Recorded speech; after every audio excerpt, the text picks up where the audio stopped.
Kevin Kenny, welcome to a brand new edition of the Build series here in New York City with Agnez Mo. We just saw Damn I Love You, the music video.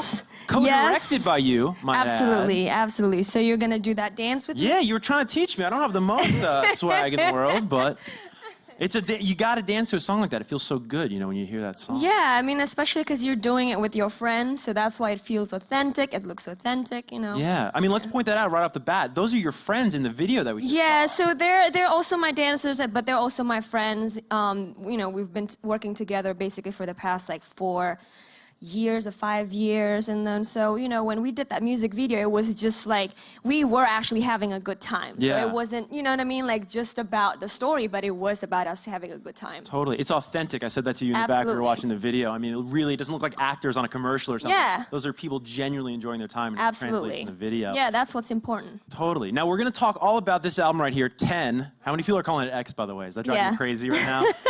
Ed Sheeran, you know, Ed Sheeran. Everybody's like, so is you know, X, is it 10? But it's a 10. Yeah. Now, why is it called 10? It's actually really simple. 10 is my lucky number. As it is mine. Yes. I love 10. And, in sports, and I I'm was a always 10, number 10. and you're a 10. I'm a dime, you're a dime.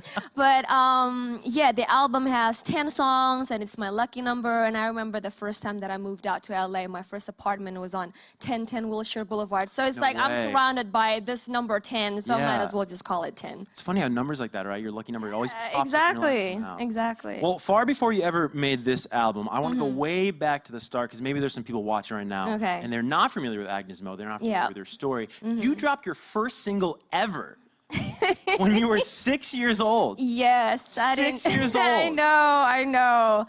And it was kind of funny that you mentioned that, because you know, every time I had to introduce myself to some of the press here, they asked me, so, you know, tell me a little bit about yourself. I'm like, I don't know if it's gonna be a little bit, like, because it's gonna be a long story. Right? Like, I started really young, so yeah. I mean, when I said you know, I've been doing this my whole life. I've been doing this my whole life. Literally. Yeah, literally. Well, I gotta ask you, because I know, you know, everybody who's 6 years old, everybody here, we're walking around the house, right? We're singing whatever popular songs on the radio of the day. I sure was, right? But what was it about you and what you were doing around the house that made your parents say, okay, we gotta lay down a track or put down a single? You know, this toddler has something here. Yo, I mean, to be honest, I don't really remember how that happened, because both of my parents, they're former national athletes. Yeah. So. What sports, by the way? Because I've heard that, but what sports? Table tennis and basketball. Wow. Yeah, exactly. Mom, dad, which sports? Mom, table tennis, dad, basketball. Wow. Yeah, but I'm not, you know, that tall. So Did you ever consider? Really?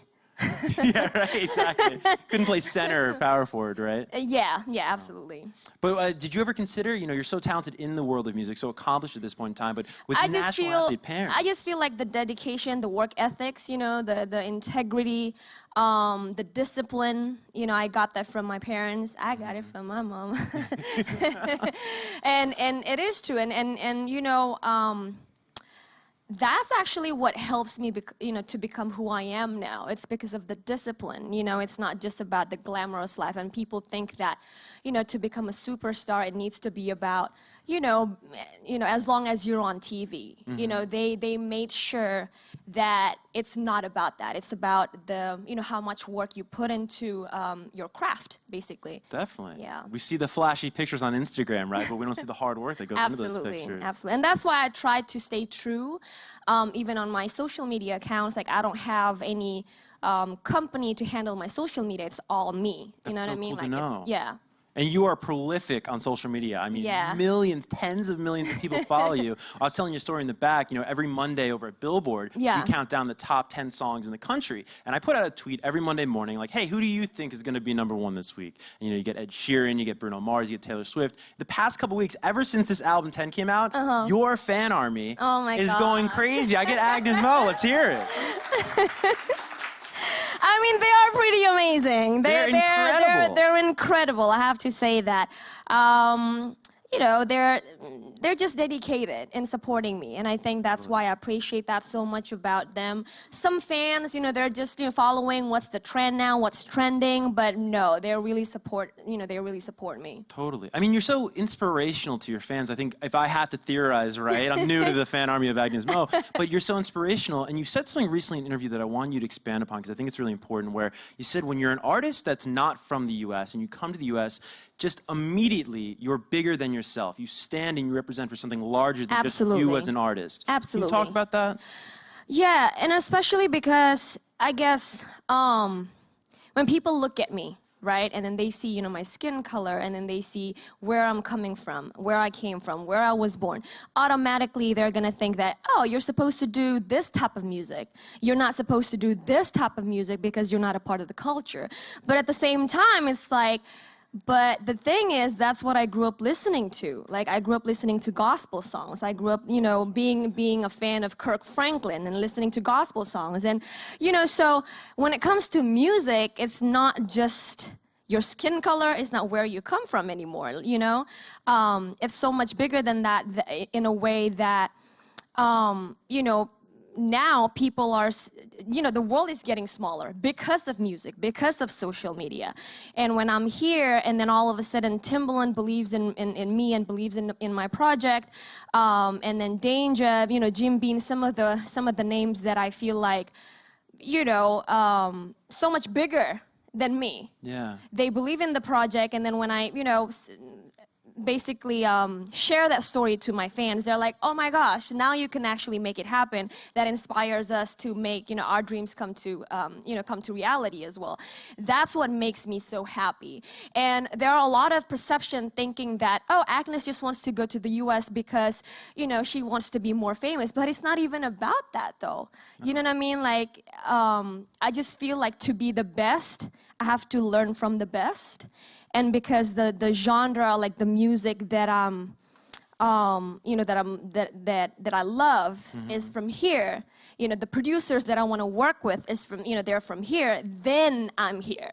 Like if I want to work with producers from Africa, from like Thailand, from, you know, Europe, then I'm gonna be there. So it's not even about, you know, the fame or whatsoever. It's just about, you know, being a better person, a better artist, you know, learning from the best. And yeah, and constantly evolving, which you absolutely, have. absolutely, you moving know, forward. I'm glad you brought up Timbaland, because to go along with how inspirational you are, and just a lesson to everybody here and anybody watching online right now, in that nothing is out of reach. Any dream is out there for you to achieve. Yes. I love and this. It's so not cliche though. When you think about it, it's real. Yeah. Yeah. Well, I wanted to talk about the story that I read about where you were, I guess, 19 or 20, and I guess at that point in your career, you put together a list of people you wanted to work with. Absolutely. And at the top of that list was Timbaland. Yes. And I don't want to spoil the end of the story, but why was it Timbaland? Why was he somebody that was so important to you? Well, because I love his craft. I love his work. I just love everything that he touched, you know? And so I didn't want to settle with just a vision board. So I make a vision folder this thick. And Timbaland just happened to be the first, you know, the first name in that folder. And then in 2010, and I have to remember this because it was on my birthday, 1st of July, 2010. I got a phone call basically talking about how, you know, they want me to fly out to Miami to work with Tim. So I got my first starstruck ever when he came in the room. I was like, but yeah, of course, like I kept it cool. That's crazy. Yeah. I kept it cool. So I was like, yep, what's up, Tim? Yeah. Straight face. Yep. You know, you talk about these artists that you admire. I know you admire Timbaland, of course. You admire T.I., who was on a track of yours with Timbaland, Coke Bottle, of course. Justin Timberlake's another one. You guys have the same manager, you and Justin Timberlake. That must be wild. Do you ever do that? Shout out to Johnny Wright, who's about to make my collaboration come true. Johnny? Yeah, hopefully, yeah. That'd be awesome. Well, JT is working on new music, as we pointed out, so it'd be cool. Maybe there might be a spot on that new album for Agnez Mo. And you know what? I think it's not just about Timbaland though. It's about everybody who's, you know, who's worked with me in the past and also in my album. You know, this one I work with Danger, who's an amazing producer, and he's an even better person. And also Jim Beams as my producer for Damn I Love You, and he also co-write the song with me. So, you know, I know that we keep talking about the big names, but the thing is, there are other people, you know, that's maybe not as big as Timbaland, not as big as Justin Timberlake, that actually makes the project come to life. Absolutely. And I have to, you know, take the time to say, you know, thank you so much for supporting my project and, you know, to believe in me when, you know, nobody else did. So yeah, that's special stuff. An artist that you've never worked with, to my knowledge, but I gotta have you tell this story here because I think it's hilarious. You were in Las Vegas. Oh my God, that's You know where I'm going with this. Now, if there's a city in the United States to go out in and experience the city, I gotta say it's probably Las Vegas. But Cardi B, oh my God. Any Cardi B fans in the house, by the way? Any Bodak Yellow fans? Oh yeah! We are in New York. But Cardi B, of all people, actually inspired you to not go out in Vegas one night in a roundabout way. Can you tell this story? This is great. Oh my goodness. I have to, oh, Helen, did you just tell him the story? Okay, that's probably my management telling you the story. Okay. So I'm a huge fan of Cardi B. I love her songs. I just love how real she is. And, you know, every time her music comes on, I would just like, oh yeah, I'm feeling myself right now. You know, one of my friends, he told me, so you know that Cardi B actually started from reality TV? And I was like, really? I didn't know that. Yeah, it's Love and Hip Hop. So, of course, I was in Las Vegas, and I had to finish the whole season. So that's what I did. So you just stayed in, you binge-watched Cardi B? Yep. Oh, my gosh. That would be quite the collaboration. That's what I did. And while, you know, like my management were there, and they're like, so, you know, Ag, we've met, you know, because at that time we met Afrojack, and that's the reason why we flew out to Vegas. But after, you know, the whole thing was done, my management was like, let's go out, let's have a drink, you know, let's go somewhere. Vegas. After all, it's Vegas. And I'm like, yeah, you know what, I think I need to take a rest. You know, I'm just tired from the jet lag. And I already gave like the, you know, that face. I'm like so tired, like tomorrow is like early flight. And then of course they called it. They were like, you're about to watch Cardi B on Love and Hip Hop, right? Yeah. Caught red-handed, That's what I did, yeah. That's hilarious. All right, well, Cardi's not on this album. This is a terrific album. Again, 10, not X. I want everybody to know it's 10 after the lucky number, as you told us. Now, I would love to have a longer time period with you to talk about the track listing because it's such a great project you put together here that's been out for a number of weeks now. But let's talk about the 2 music videos that you co-directed. We saw one of them at the top of the show, Damn I Love You. Yes. Also, Long As I Get Paid, a beautiful music video. You co-directed both with Sasha, a collaborator of yours. Is that something that's important to you as an artist to direct your videos and have your vision, you know, play out on screen? Yeah, I talk and share about this a lot actually to my people, my team. So whenever I write something or whenever I record anything in the studio, it's not just the music. I already visualize how I'm gonna sing it and how I'm gonna sing it in front of the camera. So everything, you know what I mean? Everything is in a package, not just a song, but everything, like the visual and everything, I already pictured it in my head.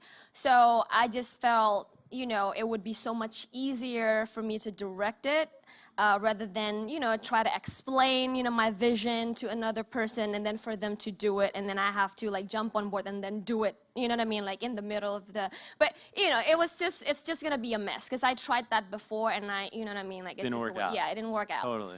So that's what I did, and I just, you know, like this project is really personal for me. So, you know, when it's something super close to your heart and then when it's about you, it's about your journey, you have to make sure that, you know, whatever's portrayed visually is also about you. It's also about your emotion. And that's why when you look at Damn I Love You and Long As I Get Paid, it's never been just about how cool the visual is, but it's about the emotion. Totally. You know what I mean? Like, I want everybody to, you know, watch it and then feel a certain way. Either it's love or lust, whatever it is, but emotion, and Damn I Love You, it's about love, it's about friendship, it's about, community. Yeah. And that's what I want to bring to all of my music videos, to all of my songs. It's not just about, heavy beats or heavy drums or, flashy, glossy skin. It's not about that. It's about the emotion. And it's really important for me. Well, all the emotions, right? Whatever it may be, as you just touched upon, there's a lot of emotions on this record, but it all ties back to your authenticity. Yeah. That I think we all know and love as fans of your music. That is just, it's rare sometimes in music, but you certainly have it in abundance. Yeah. Speaking of your fans, we put out a tweet earlier today, or I did, I should say, asking for questions for you. So I'm going to go to the fans now. I mean, we're going to take questions, by the way, from our fans in the studio audience right here, but these are your Twitter fans. They're not too crazy. Okay. There were crazy ones, I assure you. All right. But those are edited out. All right, we have Isaac from Twitter saying, when are you going to release your third music video from the X album, and which one is it? And he said, thank you. So we have 2 out, as we mentioned, right, for as long as we made, and then... So, yes, so I have a couple more coming.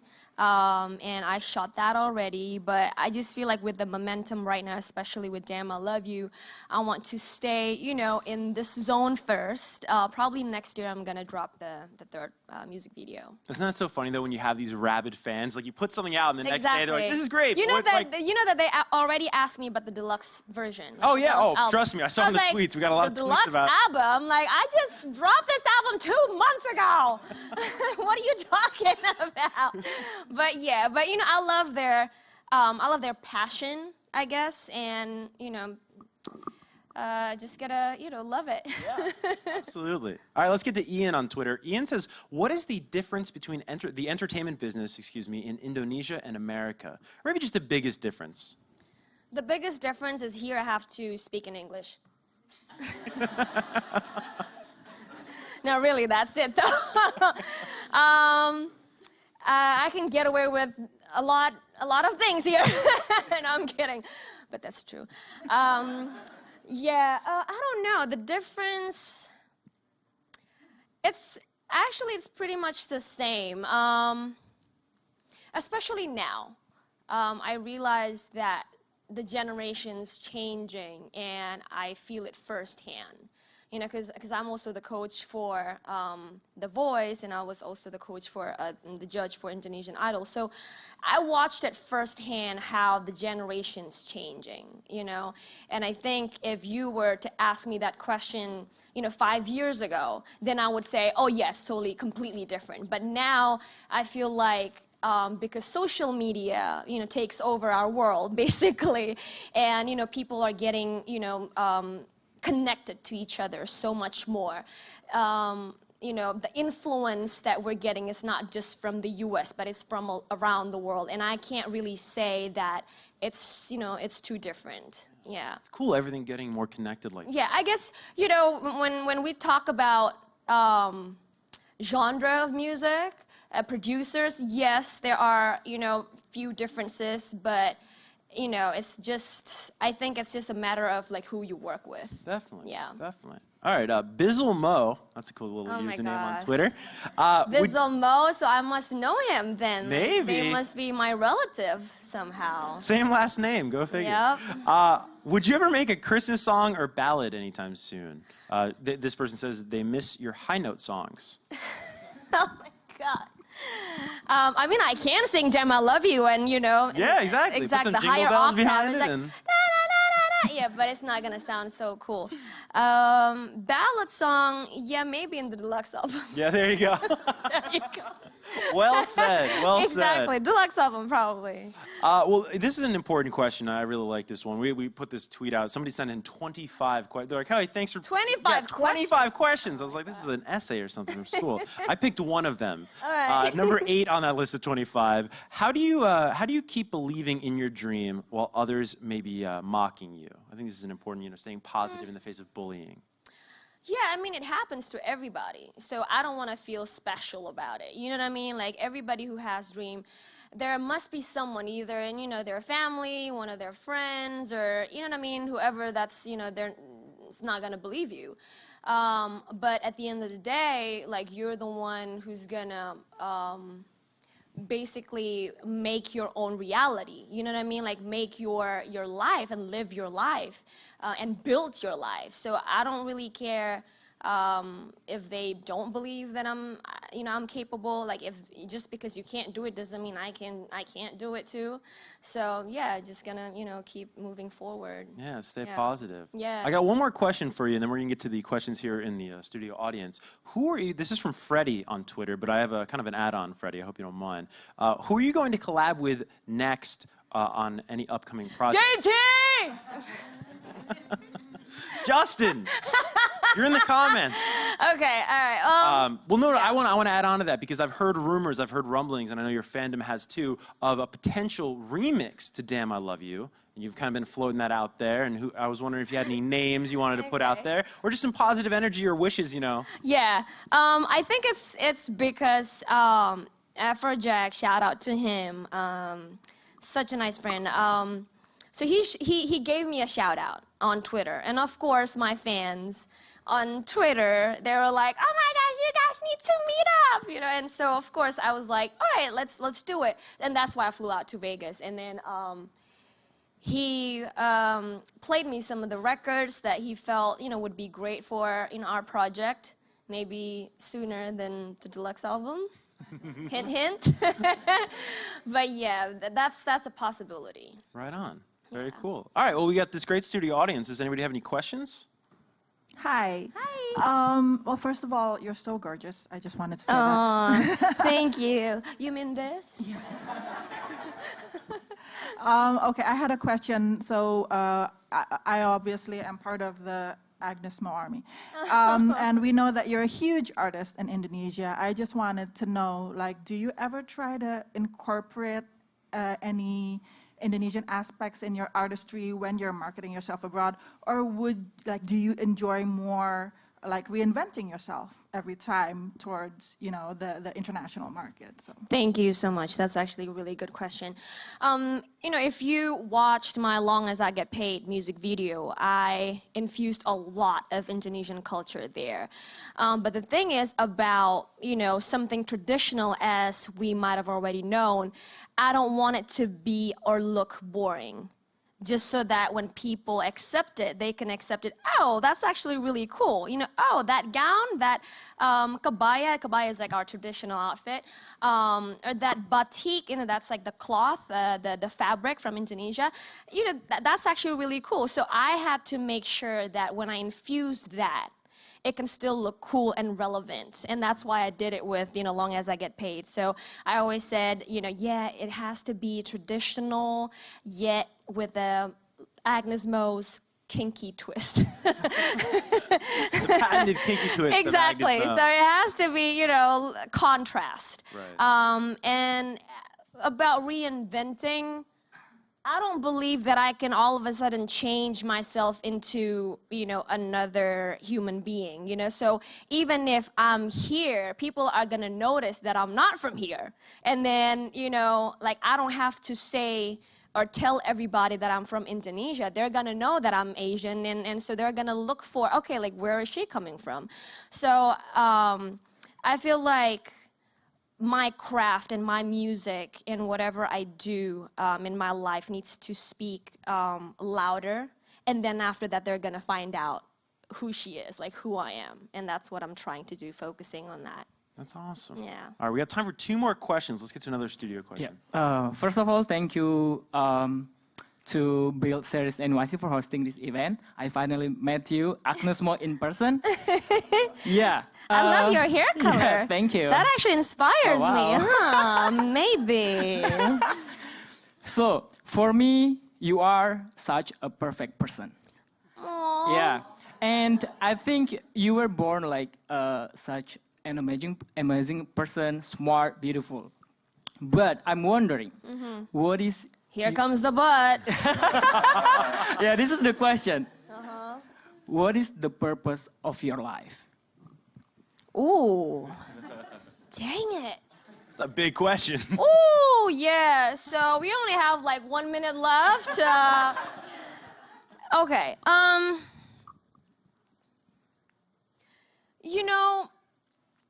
I believe that when you want to become an influence to somebody, a good influence, you have to start from yourself. I know that it's gonna sound cliche, but I don't believe in people just fronting and show that you're this just because you want to be influential to people. Because then people are gonna think that you're a fraud, and then when you're not real, like we're smart. We're smart enough to know whether they're real or not.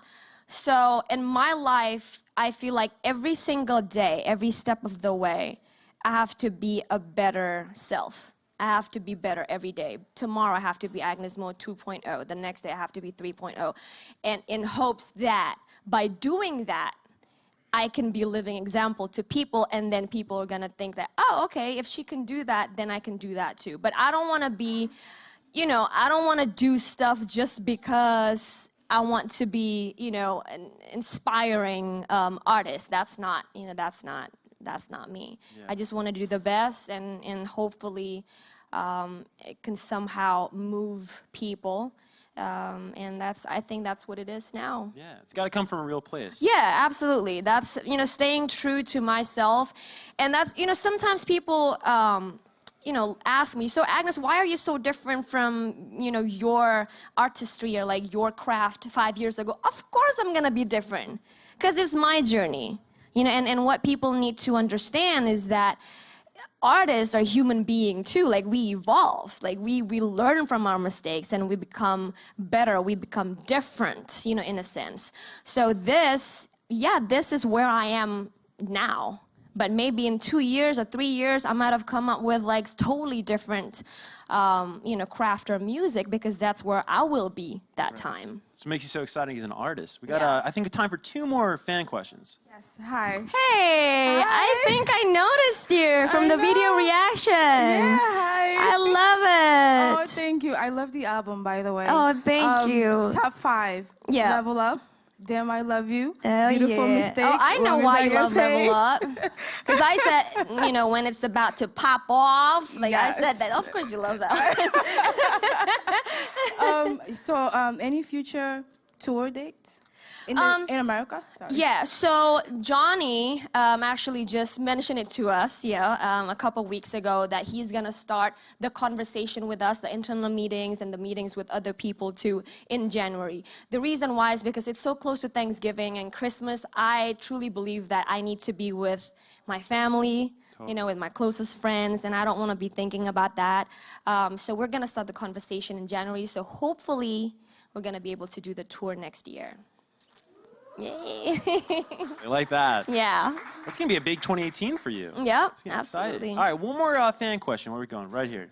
Hi, Agnez. How are you? Hi, I'm good. Thank you. I've been following you for years. Oh. I just want to have one question. Stalker Can you mode. give us what is your tips for the next generations, Yo, these questions though, they're really serious. They're showing me up out here. Give me a break. Okay. No, but I love it. I love it. My tips, stay true to yourself. Because when you do that, you're happy with who you are. And when you're happy with who you are, you're not gonna, your energy is not gonna be down. When people try to talk shit about you, oh, can we say shit? Yep, I did say that. Okay, so yeah, so when people try to bring you down, there you go. There you go. When people try to bring you down, you're gonna have positive energy to just shake it off. Yeah. And it's true, because along the way, that's what you're gonna want to have in your life. Like, you just want to be happy. I know, again, it's like a Hallmark card, but it's true, based on my experience. When I'm happy with who I am, when I'm happy with what I'm doing, I have the positive energy to just shake off the, the energy and the bad attitudes, the haters or whatever, and just, keep moving forward, and, level up. Level up. That's awesome. Yeah. Well, Agnez, thanks so much for paying a visit here at Build to New York City. It was Thank you cool. so much. Round of applause more time, guys, for Agnez. Thank you. Right on. Fan base.